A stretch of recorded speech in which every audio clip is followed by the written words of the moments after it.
Welcome to today's e-seminar, entitled Lupus, Nephritis and New Drugs. My name is Kate Stevens. I'm a nephrologist from the United Kingdom, and I will be moderating the session today. It has been organised by the Immunonephrology Working Group, so one of the working groups from the ERA. You can be part of this working group if you're interested. There's currently an open call for new board members, and the people on the panel and our speaker today are all members of the Immunonephrology Working Group or have been members of it, and we're always delighted to welcome interested and new applicants to keep everything fresh, and it's great to be involved in the organisation. So without further ado, it's a real honour to have Eleni Frangou from Cyprus talking today. She's our speaker. She'll talk for about 25 minutes, and then we'll have a discussion with our two panellists, both of whom I'm sure you'll know: Achim Anders, nephrologist from Germany, editor of NDT, and Andreas Kronbichler, who's heavily involved in the Young Nephrologist platform and is a nephrologist from Austria. Can I ask that if you have any questions, please put them to our panellists by writing in the Q&A function, and I'll put them to the panellists and to Eleni. And at the end, there's a survey that will come up. You must fill this survey in to get CME credits. So this seminar is accredited if you're a member of the VRA, but the two conditions are that you attend live and that you fill in the survey. It just takes a minute, so stick around and do that at the end. Okay, so over to you, Eleni. It's my pleasure and a great honor to be the speaker at this seminar. I have nothing to disclose. Today I will present and analyze the newly approved drugs for the treatment of lupus nephritis, named Belimumab and Voclosporin. And then I will briefly present some findings from clinical trials regarding putative future drugs. And of course, I will summarize the most recent recommendations and guidelines from the EULAR and KDIGO. So we all know that lupus nephritis is still associated with increased morbidity and mortality, mainly when the disease progresses to kidney failure. We all know that current therapy fails to induce remission in more than 50% of patients, and up to 30% of them eventually develop end-stage kidney disease within 10 to 20 years of diagnosis. Therefore, the goal of treatment is to preserve kidney function and reduce morbidity and mortality while minimizing toxicities and improving quality of life.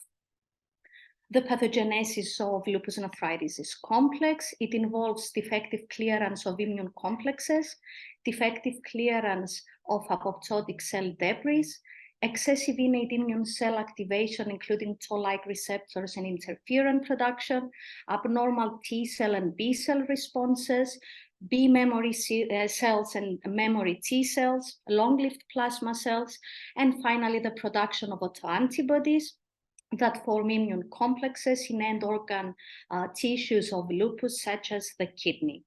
So the first drug to be described is Belimumab, an antibody against soluble B-cell activating factor named BAF or BLIS. BAF or BLIS is involved in B-cell development and maturation, in B-cell survival and differentiation towards antibody-producing cells and antibody production.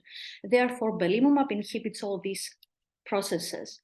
It has been approved by the FDA and the EMA since 2011 based on data from all these phase 3 clinical trials, but we got the results from the BLIS-LN trial, a multinational phase 3 trial in patients with active lupus nephritis, who demonstrated that the addition of Belimumab to either MMF or cyclophosphamide increases the percentage of patients who achieve a kidney response and reduces the probability of renal-related event or death. Overall kidney response was driven by the results in the MMF rather than the cyclophosphamide subgroup. Kidney response was driven by the proliferative component, not the membranous component, and no improvement was observed in patients with proteinuria more than 3 grams per day. However, Belimumab improved the risk and the time to kidney-related event or death, even in patients with high baseline proteinuria level. A post-hoc analysis also demonstrated that the addition of Belimumab to standard of care therapy also decreases the percentage of patients that have a kidney flare, irrespective of the treatment regimen and irrespective of lupus nephritis class. and also Belimumab reduced the risk of sustained decline in eGFR by the end of the study. The addition of Belimumab to standard of care therapy also increased the percentage of patients that had a renal response, even in newly diagnosed or relapsed lupus nephritis patients, even if they did receive or did not receive glucocorticoid pulses. And a meta-analysis of 5 phase 3 clinical trials demonstrated that the addition of high-low dose Belimumab prevents the development of de novo kidney disease. Adverse events were similar between the two groups. Infections were also similar, and deaths were also balanced. Therefore, these data demonstrated that Belimumab is effective, safe, and tolerable for the treatment of lupus nephritis, and thus it got approval. Voclosporin is a novel calcineurin inhibitor that differs from cyclosporin A in amino acid 1. It has a more favorable pharmacokinetic and metabolic profile than cyclosporin A.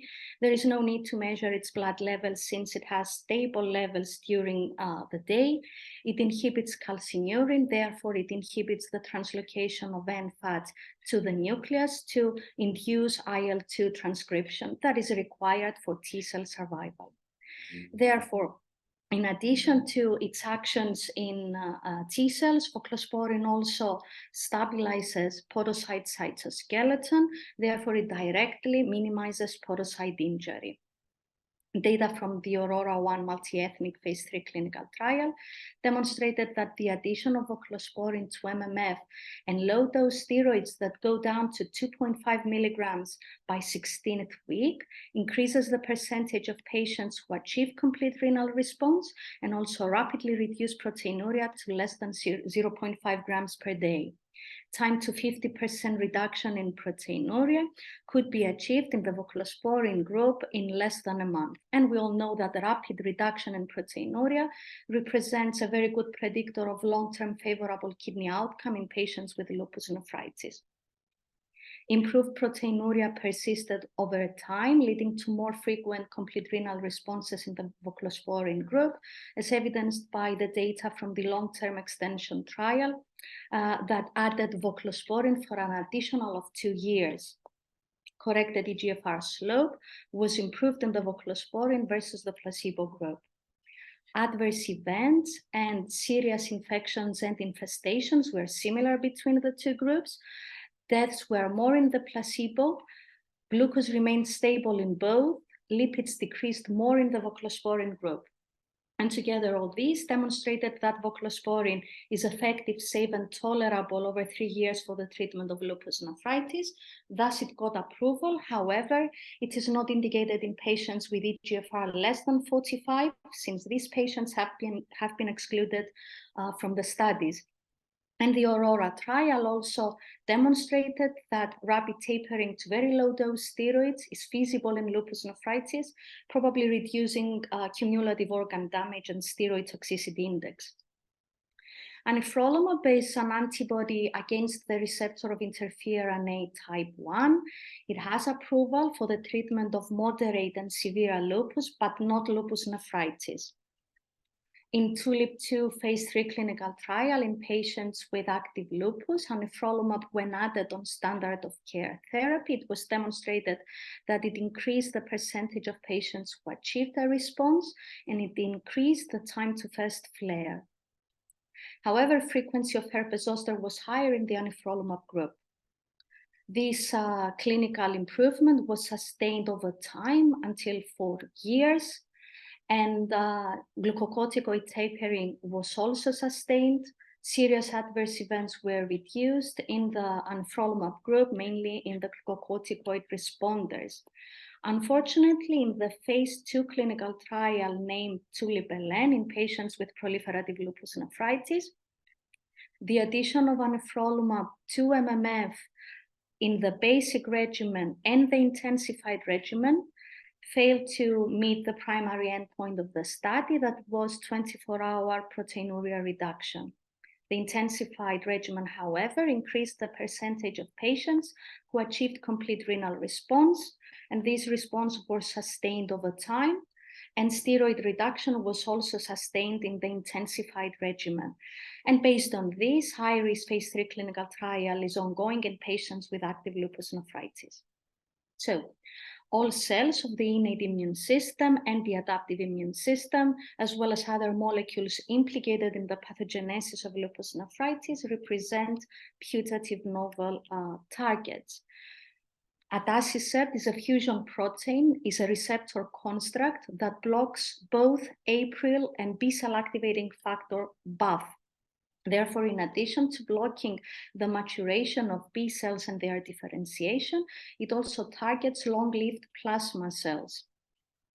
However, the APRIL-LN phase 2-3 clinical trial was prematurely terminated after enrollment of only 6 patients with active lupus nephritis, because atacicept was associated unexpectedly with a very large decrease in IgG levels and severe respiratory infections. On the other hand, telitacicept, that is a similar fusion protein, is a similar construct that again blocks at the same time APRIL and BAFF, has been approved for the treatment of active lupus in China in 2021, since it increased the percentage of patients who achieved a response across all doses in patients with active lupus, including patients with kidney disease.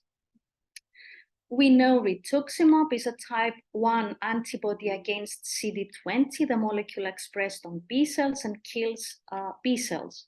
And although the LUNAR phase 3 clinical trial in patients with proliferative lupus nephritis demonstrated that the addition of rituximab to MMF failed to achieve a greater percentage of complete or partial renal responses, the meta-analysis of 31 studies in more than 1,000 patients with refractory lupus, including refractory lupus nephritis, demonstrated that the addition of rituximab increased the percentage of patients who achieved partial or complete renal responses.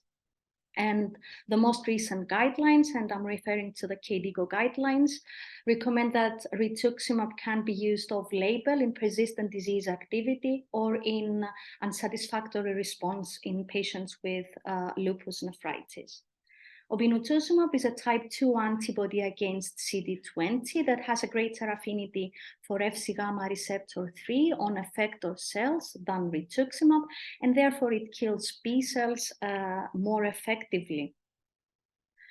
Obinutuzumab, when added on MMF in Nobility phase 2 clinical trial in patients with proliferative lupus nephritis, increased the percentage of patients who achieved complete renal response.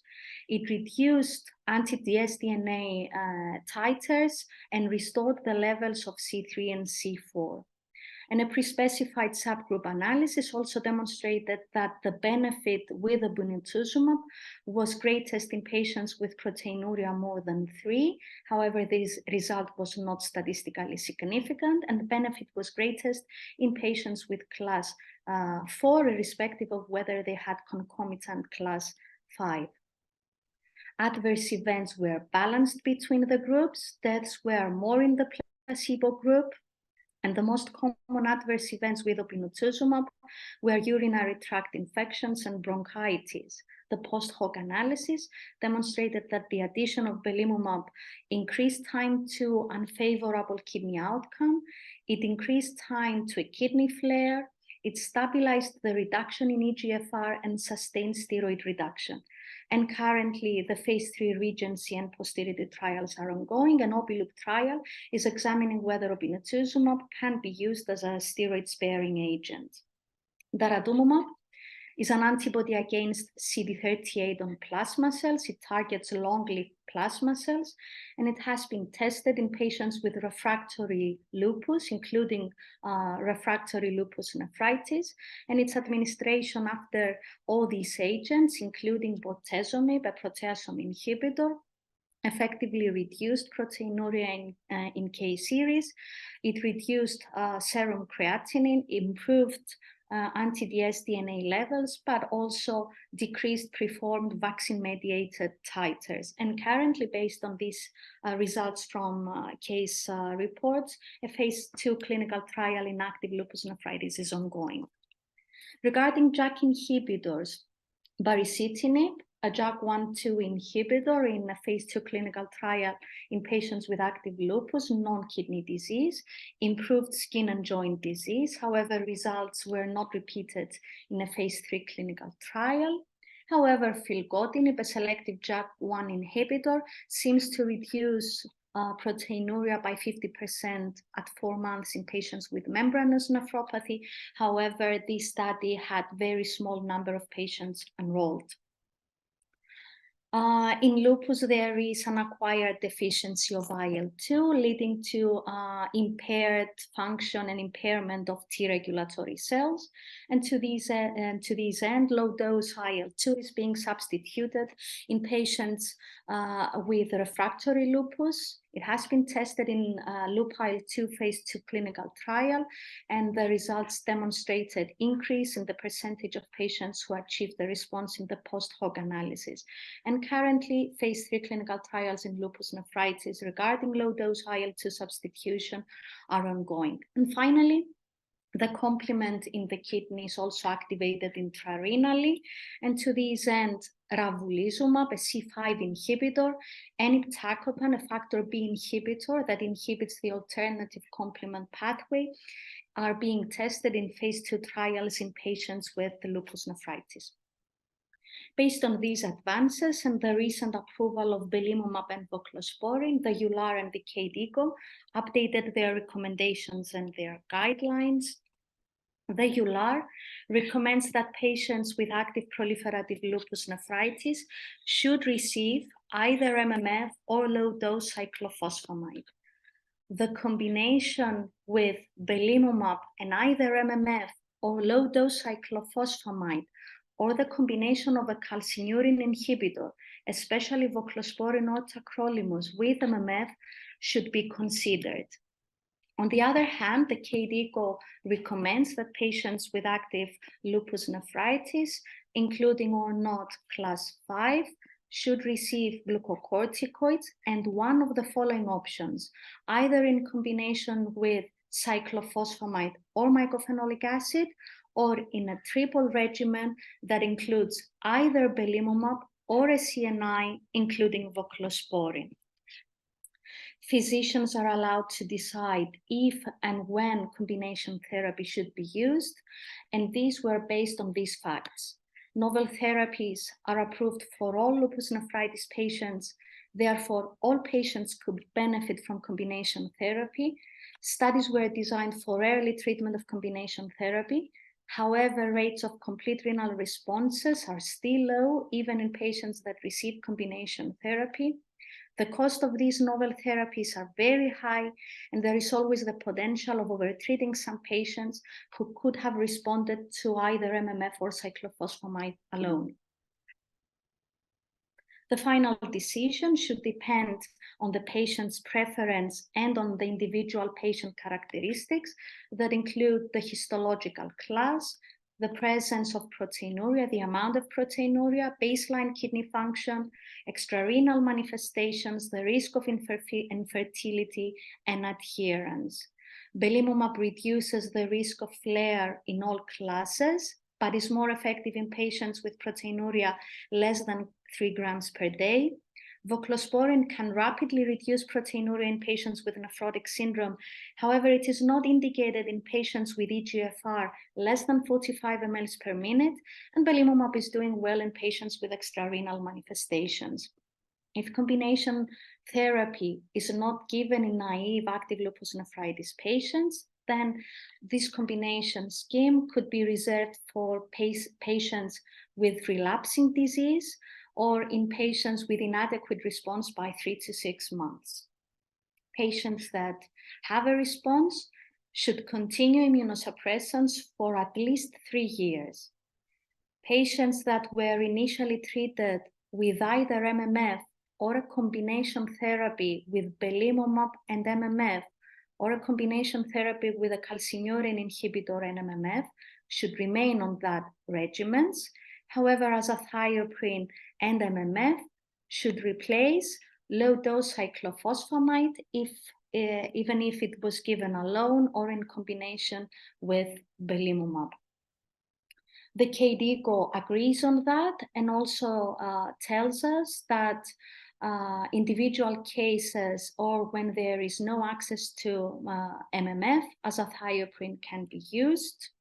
And until we get non-invasive biomarkers to identify the right patient to receive the combination therapy at the right time, the BioLoop trial repeats kidney biopsies at month 12 after the diagnostic kidney biopsy, and according to the findings of the histological assessment, immunosuppression will be intensified in patients that have an activity index of more than 3. And the primary endpoint of this study is improvement of or not of complete renal response at month 24 and the renal impairment at month 60.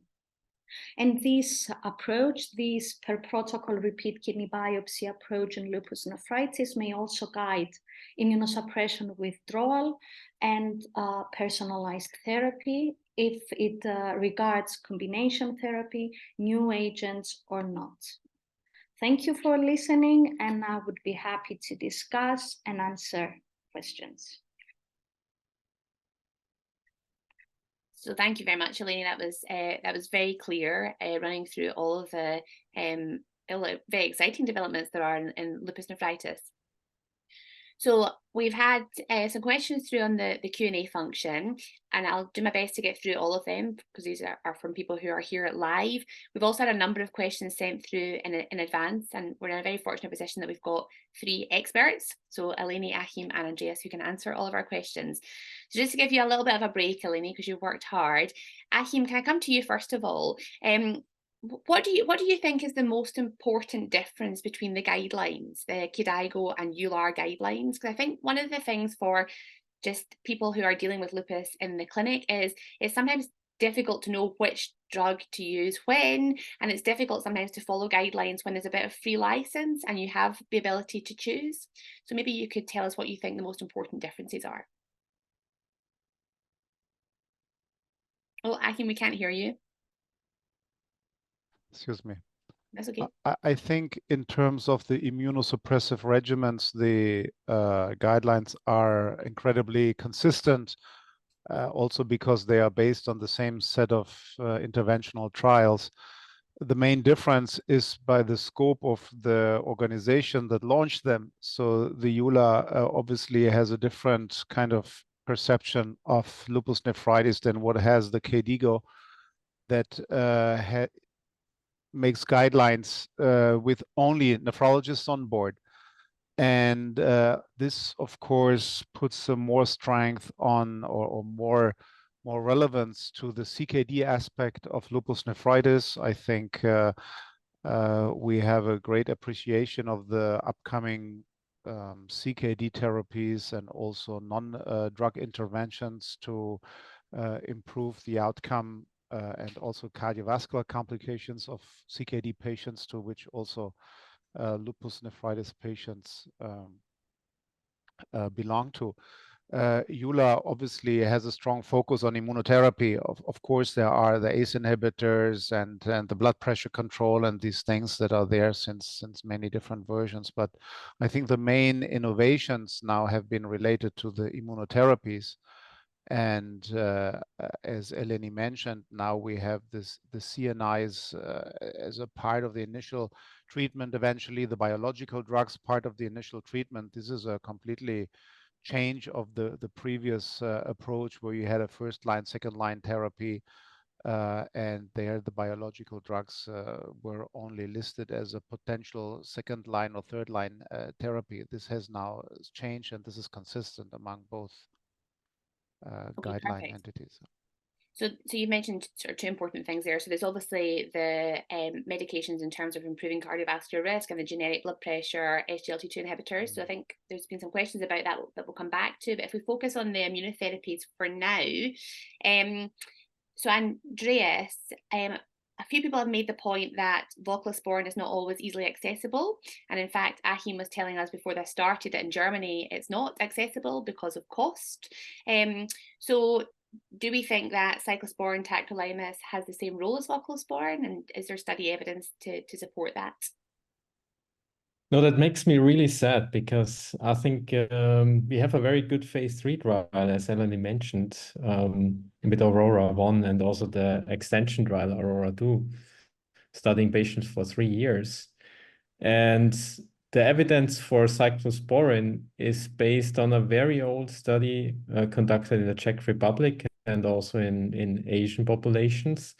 And then there was a really poorly conducted study in Chinese individuals published in the Annals of Internal Medicine, where they had a huge dropout rate within the first 6 months. And based on that, the EULAR SLE recommendations, not the lupus nephritis one, actually place tacrolimus similarly to voclosporin. And I disagree here. I think need to have the data in our populations to really say, okay, tacrolimus is equivalent to voclosporin. And writing this brief editorial for NDD together with Eleni and with you guys, actually I looked up what voclosporin costs over a period of 3 years, and that's around 40,000 euros. And you don't need to measure trough levels, which makes it easier, which makes it in a way also a bit more cost effective because, you know, adjusting tacrolimus, calling in the patient for regular visits, that's also quite costly. So I think you're saving a bit of money, of course, if you use tacrolimus or cyclosporin, but we don't have this trial evidence for that. And so actually placing them equivalently is not okay, in my opinion. And withdrawing voclosporin from the German market is a true disaster and makes me sad and a bit upset as well, to be honest with you. Achim, do you have anything you'd like to add to that? Yeah, I mean, we had tried as a German Society of Nephrology to intervene in this process, but there's only one of many voices, and the data didn't convince the panel. And also the negotiations with the insurance didn't give a result that was satisfying for the sponsor. So I mean, it's possible through international pharmacy and so on, but it's not available so easily, which is quite disappointing because we all know how long we have been waiting for new drugs for patients with lupus nephritis, and seeing phase 3 trials being successfully succeeded was a big step forward, but then we should get the drugs available, right? Well, but this is only one aspect. I think we heard there are many more drugs in the pipeline, and the future maybe is also on the B-cell targeting therapies. Eleni mentioned this, plasma cell targeting therapies, and here I hope the ongoing trials will give better results than what we saw with rituximab and the LUNA and other trials. So the future may also be completely different for lupus nephritis, B-cell targeting therapy, maybe complement inhibitors. So I think there's hope for our patients, and we just got started with the new drug possibilities. I think guidelines in the future will get very complicated as we will have more and more successful trials. I hope so, because we all remember the 10 or 20 years of one trial failing after the other. That was really frustrating, and these things have now changed. Trial designs have changed, and outcome parameters have changed, and I think we are gradually learning how to do a good lupus trial, and with the drugs available, I think we will get more drugs in the future, which are really for the benefit of our patients. There are a lot of questions about, you know, what you guys do essentially. So when you start which drug. So just before we go through that, I guess if you can't get hold of voclosporin, would you be less likely to choose to use a CNI? Andreas? I mean, I haven't used much CNIs in lupus nephritis. I think the mentor trial in membranous was a kind of a turning point for my idea about calcineurin inhibitors in glomerular disease. But obviously cyclosporin is not what you would use nowadays. You would use tacrolimus, and I think we have less problems with tacrolimus, even though I think for a patient with a proteinuria kidney disease, getting a drug-induced diabetes is the worst you can do, because diabetic patients are hyperfiltrating 24 hours a day, and this is no good for someone with a glomerular injury. So this is something absolutely to avoid. So I haven't really used calcineurin inhibitors in my own practice. I think what is important, and that's kind of similar to ANCA vasculitis, that you really prevent the next flare. So it's not that I try whatever to reduce proteinuria to zero. Sometimes it's not even possible if patients are obese or have already some kind of CKD where the remaining nephrons are hyperfiltrating anyway. It's not always a proteinuria means immunological activity. What is important that you get the immunological parameters under control and then keep that over long periods of times. And the idea that lupus and lupus nephritis is a relapsing disease comes probably mostly from these steroids up and down games that we do on these patients without immunity. I think if you simply treat these patients like a transplant patient, combination therapy and then going on for long periods of time is a way to keep autoimmunity under control and to prevent the next flare, because it's the next flare that ruins the kidney. It's not that persistent proteinuria of 300 milligrams or something. It's the next flare that you have to prevent, because every flare is like an AKI episode, leads to irreversible loss of nephrons.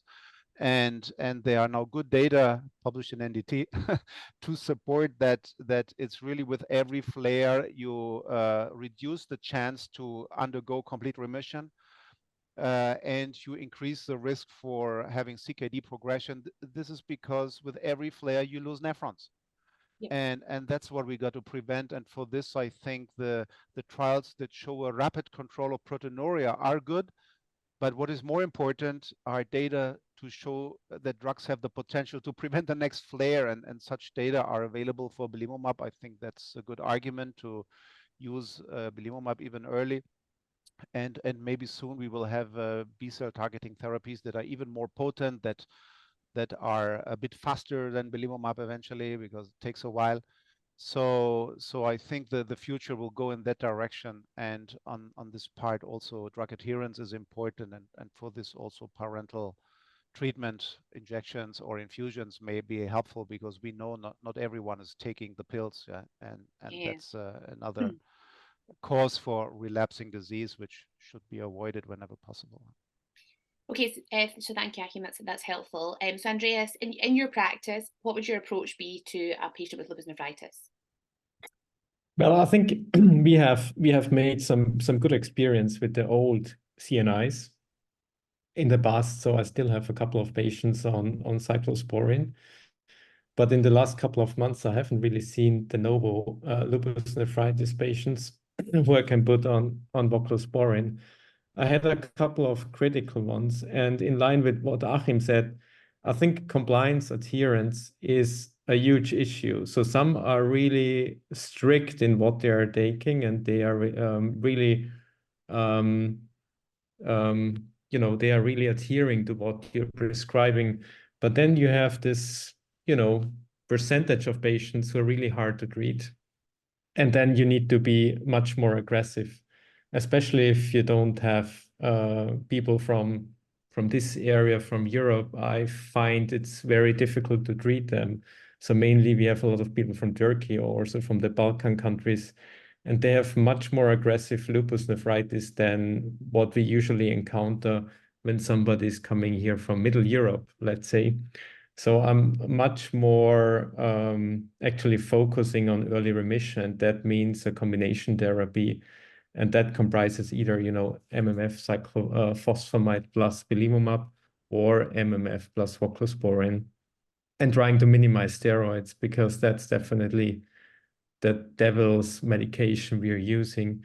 And the issue we are all encountering with lupus nephritis and lupus patients in general is that they are too heavily reliant on steroids. And part of that is because we are using too much steroids initially, and then it's hard to get rid of the steroids. And as Achim mentioned, they are really, let's say, difficult to wean off. And sometimes if you, let's say, decrease the dose from 4 milligrams to 3 milligrams, they will have more activity.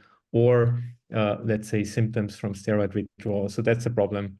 I tend to treat them more aggressively initially, and then try to wean off one or the other drug at some point to keep them on a maintenance with, you know, lowest dose steroids as possible, and then, for instance, MMF.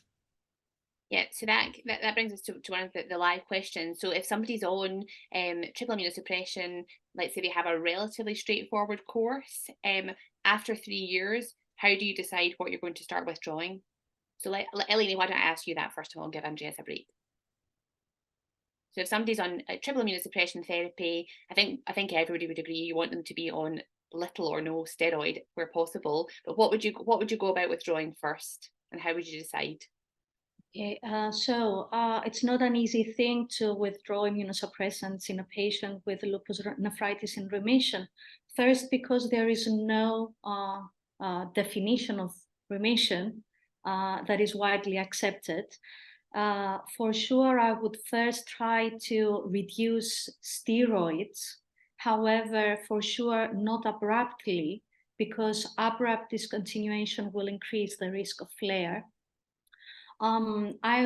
Second, I would try to taper immunosuppressants, and I'm talking about MMF and azathioprine, and I would not discontinue hydroxychloroquine. A possible approach to reduce to discontinue immunosuppressants would be with repeat kidney biopsies. A repeat biopsy at a year after the diagnostic one will give us information about activity index and chronicity index. An increased activity index is expected. An increased chronicity index will probably let us know for the future that proteinuria will probably not resolve. And a further, and a next kidney biopsy will again give us information about activity and chronicity index. And patients that have an activity index of more than 2 usually relapse. So perhaps we could consider repeat kidney biopsies as an approach to safely withdraw or reduce immunosuppressants. Yes, so I mean, I think most of you will probably agree that often it's the second biopsy in lupus that's the most important biopsy, isn't it, rather than the initial one in this kind of scenario. You mentioned hydroxychloroquine, and that actually is a question, you know, about hydroxychloroquine. Would you all try and have your patients with lupus on hydroxychloroquine if tolerated? Is there anybody that wouldn't have patients on hydroxychloroquine? Hydroxychloroquine should be given in all patients with lupus nephritis. It's written in all guidelines, and it's a textbook knowledge. It reduces the percentage of flares, it stabilizes kidney function, it reduces vascular complications.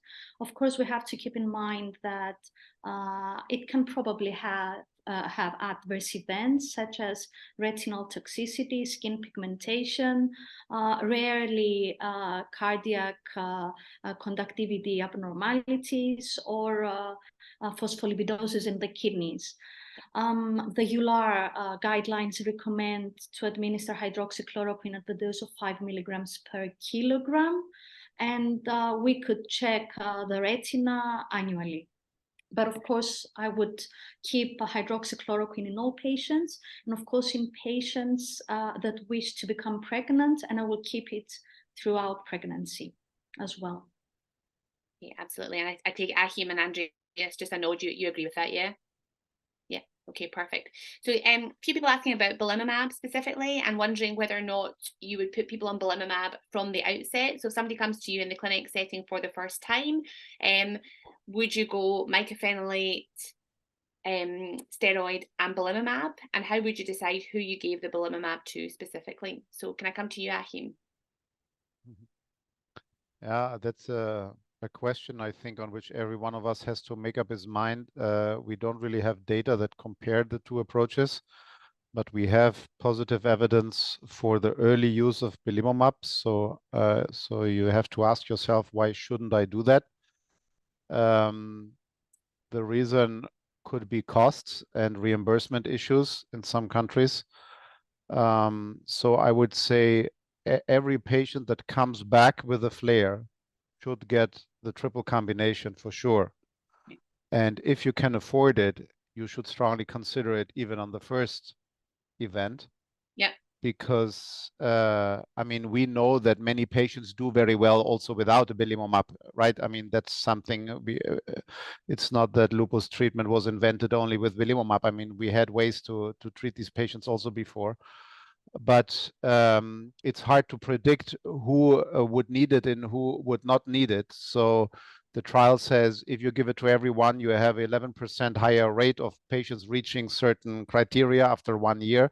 And you don't know which patients would be that.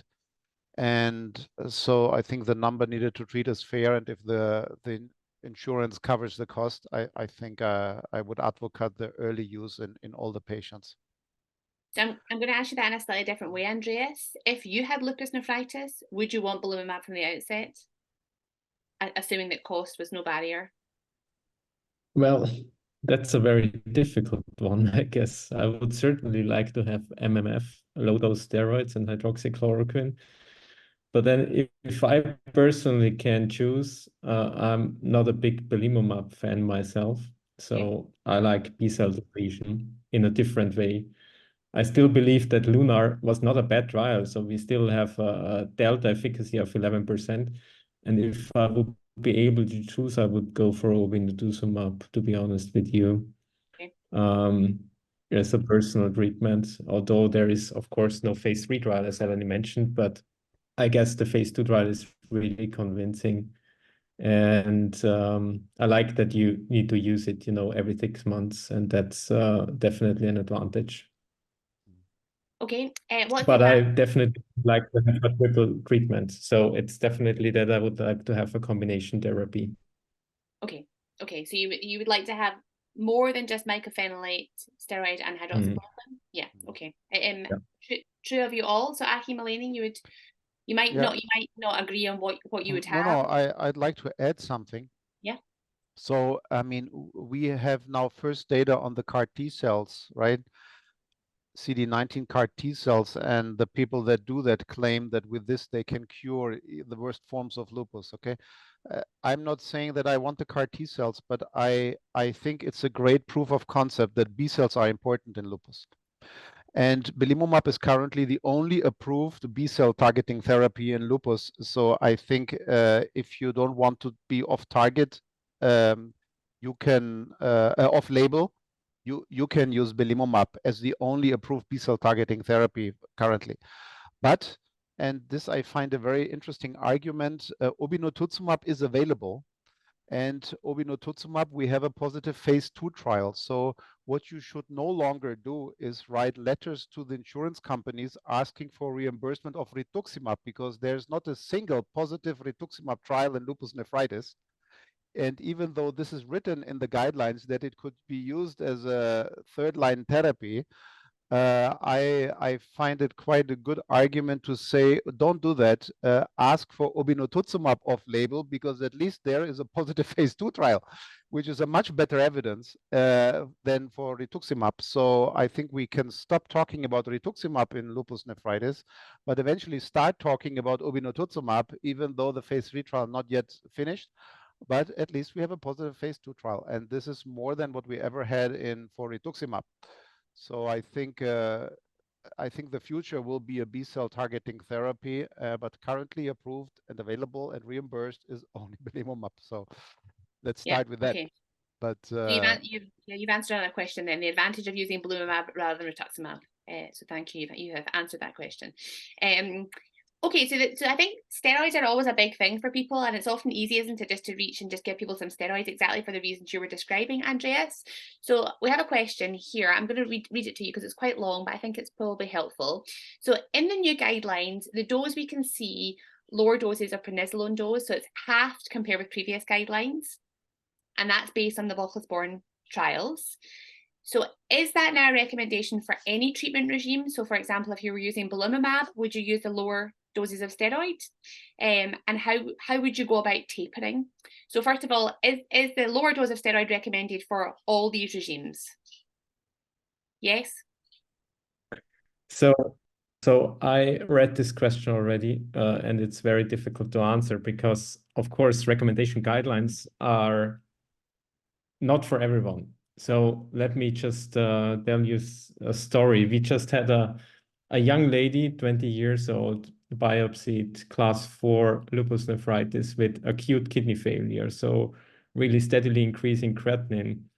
So then you wonder, after giving IV steroids for 3 days, how much steroids do you want to give this patient? If you stick to a regimen of, I don't know, 0.25 to 0.3 milligram, and she was quite tiny, so she would have received 15 milligrams. And nobody actually with acute kidney failure, you would really give a patient 15 milligrams because you consider that's too low. So I think in reality, you need to judge how severe the kidney is involved. And if you see an improvement after giving, let's say, IV steroids plus MMF plus, another drug, then you can decide to give lower doses of steroids. And I'm pretty much a fan of that. But the similar story is true for ANCA vasculitis, where we also try to reduce steroids. But in some cases, it's just not possible to go with what the guidelines say. And you need to be, much more individualized. And that's, I think, the strongest argument to really judge on a single and individual basis how much steroids you would give the patient. But in general, I like the idea to go with as low as possible. And in this case, I need to say Aurora was really a milestone because they had a very rigorous steroid tapering, as Eleni mentioned.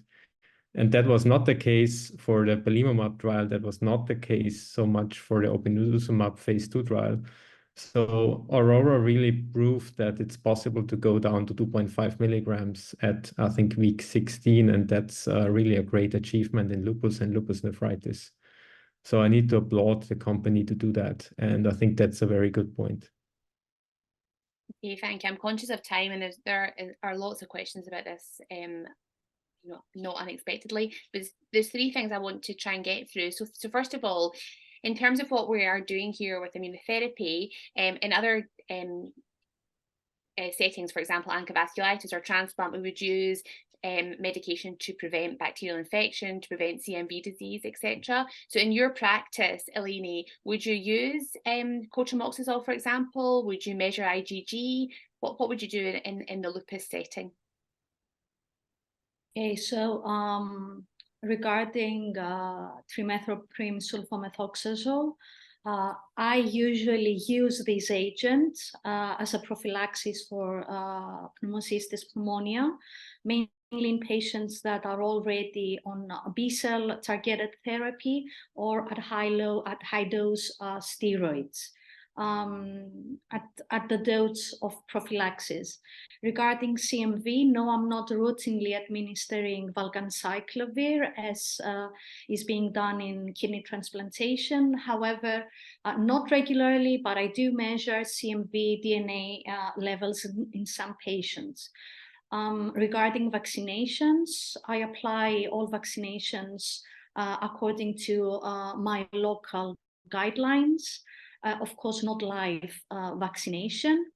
And I'm giving vaccination 2 weeks before the rituximab dose, or I monitor this accordingly. Thank you. Okay, and then 2 specific settings that are important. So the transplant setting and pregnancy. So obviously, I'm sure that everybody in the audience, as well as all of you, would agree that we would prefer people not to be pregnant whilst they had active lupus. But if somebody has active lupus and they're pregnant, what would you tend to opt for in the first instance? So Achim, can I come to you? Yeah, it's been long back that I had an active lupus nephritis in pregnancy, which I relate to my strategy of counseling. So I speak about pregnancy almost every time I see a patient, and this somehow has the effect that they always tell me before and not come in pregnant. But yeah, it can happen, and then it's always a big mess.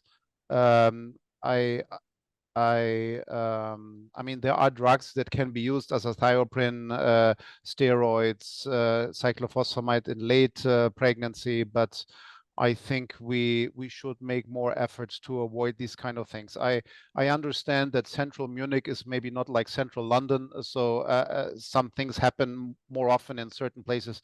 We don't have teeny pregnancies or these kind of things like maybe you see them in other places. So this may be really site specific. I remember a talk from a lupus expert from Brazil that told me that anyone gets pregnant all the time, no matter what the doctor tells them. This doesn't happen in Germany. So you rather have to reassure the patient many times that pregnancy is possible, and after 10 years after, and then an active lupus or so on. So this may be also a bit different from the setting where you're working in, but I usually switch patients before, make sure we frequently do biopsy before pregnancy, because when you stop the ACE inhibitor, all of a sudden you have a 500 milligrams of proteinuria, and then you don't know what that means. So, I mean, there are a couple of things you have to do beforehand, and that may include a biopsy, just to make sure that they don't get pregnant during active disease.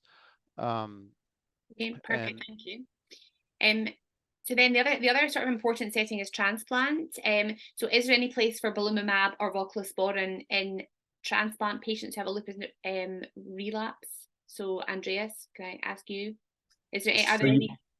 You mean kidney transplantation and the use of Voclosporin? I think there was a small study in COVID times, because it was also shown that CNIs are helpful to clear the virus. But I think I've never seen the data, and the company hasn't pursued transplantation as their main field. And I think for Belimumab, there has been a study by Menaclat-Worthy in Cambridge, published in the Lancet, on Belimumab use in transplant recipients. But I'm not aware in which setting that was. So I don't really know if that's, an option for transplant recipients as well. Okay. Eleni, Achim, do you have anything to add to that answer, or no? Okay, perfect. So very quickly then. So Annette Brookfeld is asking, should we be using the same treatment in men and women? Do we have data on this? So it's an important point. Eleni? Men and women, should we treat them the same? And I should have mentioned, I hope that everybody's noticed how beautifully balanced we are in this panel. 2 men, 2 women. Okay, so women have lupus more often than men. We all know that. So the representation by males in all studies were less. However, there was no difference in results regarding gender. So I would definitely treat females and males the same way, based on the data that we already have from all these trials. And for the moment, we do not have gene expression studies that could further guide us on how to treat groups of patients, but for sure regarding gender, for the moment, I would treat them the same way. I don't know if you agree on that. So Andreas, Achim, would you treat men and women with lupus in the same manner? And are you aware of anything different from the evidence? Maybe the immunotherapy is the same, but just an example from my clinic last Friday. Men tend to go more often to the gym and then come home with the protein-rich diet. So I saw a patient on Friday that I know for many years that started as an obese boy and now is a bodybuilder shape. And he told me 2 shakes every day shouldn't be too bad, right? And I said, not a good idea. And indeed, the proteinuria had increased, creatinine had increased. So, I mean, this induces hyperfiltration, which people with reduced number of nephrons don't tolerate. And these are young people that want to become old without dialysis. And this certainly is maybe more relevant for males than for females. And males also tend to benefit from repeated dietary advice in terms of salt, and I think these are the more sex-specific kind of interventions rather than immunotherapy. I think there we have no data to support the different treatments. Okay, perfect. So we're getting close to the end, and I'm aware that we haven't got through many of the questions. There's quite a few questions about Voclosporin, so obviously lots of people can't get hold of it, but questions about how it works. So do you think that the effect of Voclosporin, this rapid reduction in proteinuria, is because of reduced glomerular pressure or because of an immunological effect? Andreas, do you think it's the effects on glomerular pressure, or do you think it's the effects on the immune system? Well, I think it's a bit both. So there has been, I think, in 2008, a Nature Medicine paper looking at cyclosporin and what it does to podocytes. And how it's reduced with other CNIs and not by other groups, but at least it proposed that it's like stabilizing the podocytes. Plus, of course, we know that CNIs are immunosuppressive. So I think it has, let's say, on the one hand, a direct effect on podocytes. On the other side, it has an effect on the immune system, suppressing, of course, different, especially T cell signals.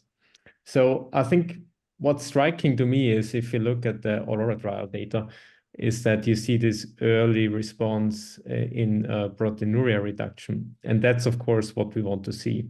So I think this is one of the striking features of Voclosporin. Whether this is based on, a podocyte effect or an immunosuppressive effect, that doesn't really matter. But what's important is after 36 months of treatment, if you stop it and you look at proteinuria afterwards, let's say a month afterwards, they still showed that proteinuria remains lower than in the placebo group. So that's an important message as well, that it seems to be a persistent effect. So I would believe that it's also more immunosuppressive rather than only stabilizing the podocytes. And is there any evidence that Voclosporin has an effect on kidney function in the same way that the other CNIs do? So Achim wrote this very beautiful review comparing all the 3 CNIs, and that was published a couple of months ago, really outlining, what to expect in terms of all these common side effects we are seeing with CNIs. And I think the safety profile of Voclosporin is definitely better than for the other CNIs. And so it's worthwhile at least looking at this table, summarizing all the different side effects. And that gives you a strong argument to use Voclosporin as well, I think. I don't think that we see that much nephrotoxicity when we use Voclosporin. At least there is no GFR decline in the Aurora trial, so it remains pretty much stable after you start the CNI, and that's comparable to the placebo group. So there is no detrimental effect on eGFR by the use of Voclosporin. Okay, so each of you have got 20 seconds to tell me what you think is the most important take-home message. So Achim, 20 seconds, go. There is great hope for the patients, so increasing numbers of drugs that are available and will become available. It's important for nephrologists to educate our colleagues about the CKD component of lupus nephritis. So all patients should get a proper CKD care, low salt diet, no too much protein, and RAS SGLT2 blockade once they are stable. And I think doing both of this together, we can really improve the outcomes of our patients. And I think we already see that, as Andreas mentioned, we don't see as many flaring lupus nephritis anymore as we used to do in the past. Okay, perfect. Andreas, go, 20 seconds. Anything else? I think I would just outline that we had over 300 participants, and that's great. That actually shows us how important lupus nephritis is, and it was a great hour with you guys. Okay, Eleni, you did the most work here. Is there anything that you would like to add to that? I'm very happy that we have approval of new drugs, and I hope the clinical design of the trial design will give us more novel drugs to be approved. And I hope that complete and partial renal responses and survival and quality of life will finally improve in this population. Yes, okay, so thank you very much to all of you. So the most important thing I think we're hearing here is prevent kidney flares. There's lots of choices and there's not any reason for patients to be having lots of steroids in 2024. So thank you very much to the audience for your questions. That was a great session. I certainly learned a lot. So just don't forget to fill in the survey, particularly if you're an ERA member, because that is what will get your accreditation and your CME point. And before we finish, I just want to mention one new initiative from the ERA. So that's the podcast series. So it's called A Pinch of Salt. The podcasts are intended to answer questions that perhaps you feel you can't ask of experts.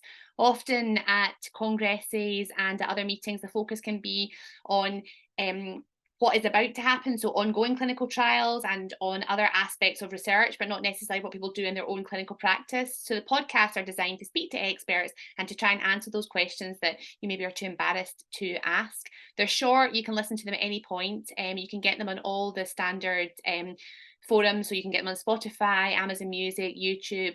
You can get them from the ERA website.